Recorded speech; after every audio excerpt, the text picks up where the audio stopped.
Good morning po sa inyo lahat. Isa pang briyog to na ating daily Bible blessings. Pamagat po na ating maring umaga ay ang pagsunod at ang pagsuko.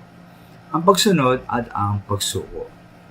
Sabay po ng Kristiyano at ang ating pag-ugnayan po sa ating Diyos para umalaga ang pagsunod at ang pagsuko.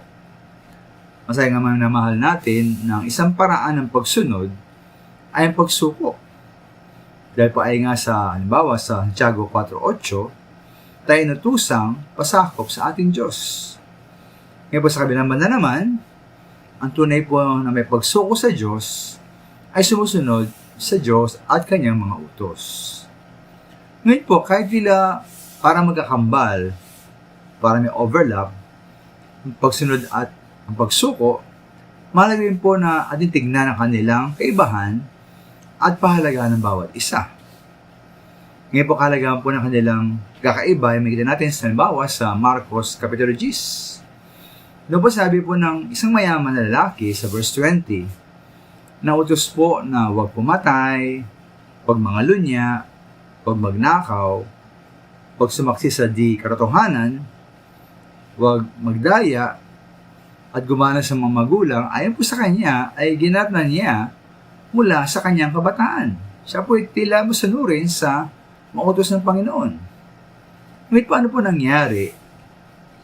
Ano kanya pong tugon na utos po ng ating Panginoon Yesus? Na ipagbili niya ang kanyang mga ari-arian. Ibigay sa mahihirap ang pinagbilhan at sumunod siya sa ating Panginoon Yesus. Siya ba'y sumunod? Yung mga minamahal, siya po'y nanlumo at malungkot na umalis. Si minamahal ay sa kanya, nagagawa niyang sundin ang mga bagay ng 10 utos. Tila siya yung masanurin. Ngunit, ayaw niya magsuko at lubusang magpasakop sa kapangyarihan at kalooban ng ating Panginoon Yesus. Lalo na po ako sa yaman na pinahalagaan niya. At po nakita na pinahalagaan niya po ang yaman na ito higit pa sa ating Panginoon Yesus. Kaya tayo maaaring sumusunod mga minamahal sa ilang mga piling utos ng ating Diyos.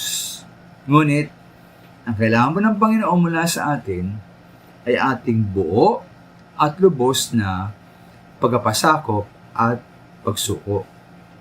Kaya ang tanong ng minamahal dito, handa ba nating isuko ang lahat sa atin sa pagsunod at paglilingkod sa ating Diyos? Nawa tayo po'y sumunod, ano ganit po'y buong sumuko, magpasakop sa ating Panginoon. Maraming salamat po.